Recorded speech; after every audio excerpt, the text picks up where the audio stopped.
drowns here, guys. I'm not going to lie, because I think he sees openings in Robert Helenius, and I don't want to suggest that he's carrying him, but he's there. I don't know if I And if I agree. I'd love to agree with you, Tony, but I think he's quicker. He's hitting him when he shoots, but I don't know. I mean, I think he's a little bit unsure of himself, and it's totally natural. New coach, new style coming off those. I'm sure those USAC glasses still hanging in his head. Oh, but here he comes. You should let your hands go now. I think he's there, and I don't know. Is he struggling to land the right hand because he's struggling to commit? He's struggling to get the feet close and throw the right hand. That's the key, mate. Anthony Joshua is on the decline. People just don't want to admit it. I know a lot of people are satisfied with that knockout, and truthfully, it is a good win and it is a good knockout. But to be honest with you, where Anthony Joshua needs to go and where he's trying to go, it doesn't suffice. It's not good enough. That was supposed to be an example of what he would do with somebody like Wilder or something like that. But if you're getting touched up and having that much problems with somebody like Robert Helenius, it doesn't speak well.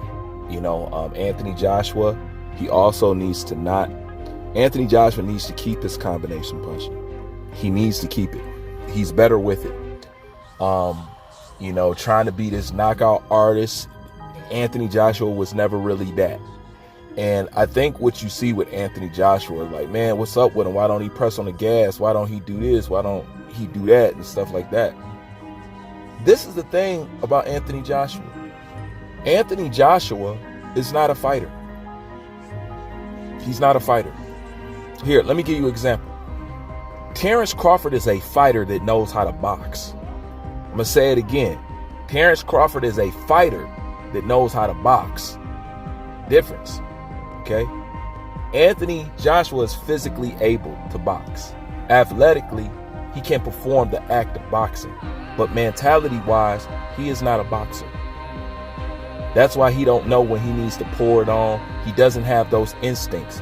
Because truthfully, Anthony Joshua is not a fighter. He's somebody that tried, who can, and has the genetics for it and can do it. So therefore, he does. But mentally, he ain't a fighter. That's all that is. Because truthfully, fighter instincts would have saved Anthony Joshua a couple of times. And, just seeing him getting put on them ropes, it just reminded you again that Anthony Joshua is no fighter. We're trying to get him to have a killer instinct that he really doesn't have. And he's never had it. Now, has he performed and looked better? Yes. But his morale is messed up. And Anthony Joshua is a cautionary tale of how important the psychology is to boxing. It's very important. Anthony Joshua don't really believe in his abilities. I don't care what nobody says. You know what I'm saying? You got to have this ignorant, arrogant, caution to the wind, confidence for no reason type of syndrome with yourself. You know what I'm saying? You got to be narcissistic in your abilities a bit, but not go too far where, you misgauging what you really are.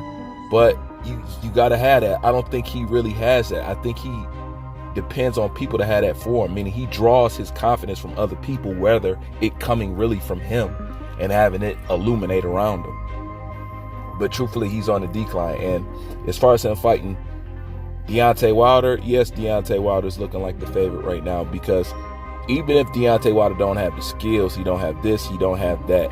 Let's say they get into a shootout. At the end of the day, you're going to feel comfortable with Wilder because Wilder got a chin. And Wilder going to be hard to take down. And Wilder can take a punch. And Wilder can take a beating. And Wilder got a killer instinct. He know when to switch it on. And Wilder can just fight. I mean, that's all he's been surviving off of his fight. It ain't been skill. It's been that right hand and the fight that he got in him. Mechanically, it's not all there, but he got the fight in him. He got the instinct, not the skill. Joshua got the skill, not the instinct. So it should be a great matchup. You know what I'm saying? And there is no telling at the end of the day, it's the heavyweight division. thing with Robert Helenius was the reason why I expected more from Anthony Joshua, because Anthony Joshua is more comfortable with taller opponents. He does better against taller opponents. He fought Robert Helenius like he was a little guy. You know what I'm saying? Like he was fighting Andy Ruiz. You know what I'm saying? When Anthony Joshua is fighting big guys, he's more comfortable and he looks better. And he definitely should have looked better against this guy. Now, had it been a different opponent at a different time in his career, great win. You can't say nothing about it. But at this stage, it's just not good enough, and it won't hack it. You can't be 3-time world champion as of right now.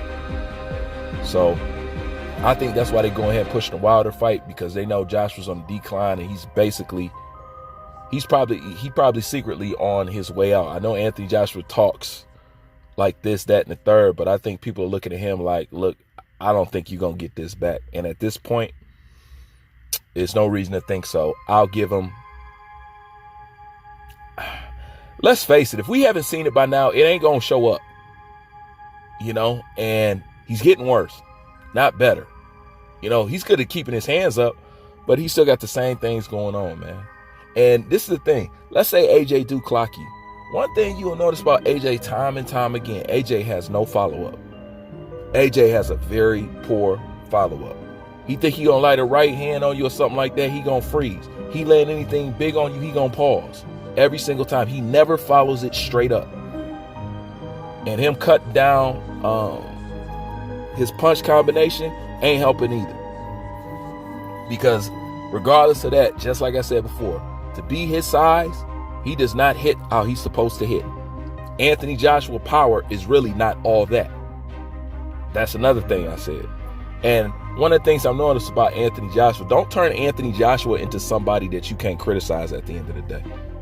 Because I find as much credit and compliment that I give it, Anthony Joshua, people act like I never gave him a compliment in my life. And I was like, that's preposterous. But don't be one of those people who can't admit what you're seeing. That's how people get lost. That's how you turn into Spence. That's how you turn into Lomachenko. That's how you turn into Teofimo Lopez. We need to have these conversations. Say what you see. You know you see it. This is what he suffers from in general. People not being real around him. That's why I'm glad he got the hell out of the UK. That's probably the best thing for him. And I'm glad he seems to be a little bit happier. But as of right now, he ain't gonna cut it.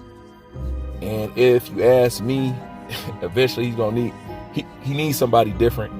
And honestly, Tarver's out there begging to help somebody. And if it was me, I'd run straight over there to Tarver. Because to have all that money, he does not make good decisions as far as his training and what he's supposed to do and knowing how to pick the guys. But that's just my opinion. Leave yours in the comment section. I'm out.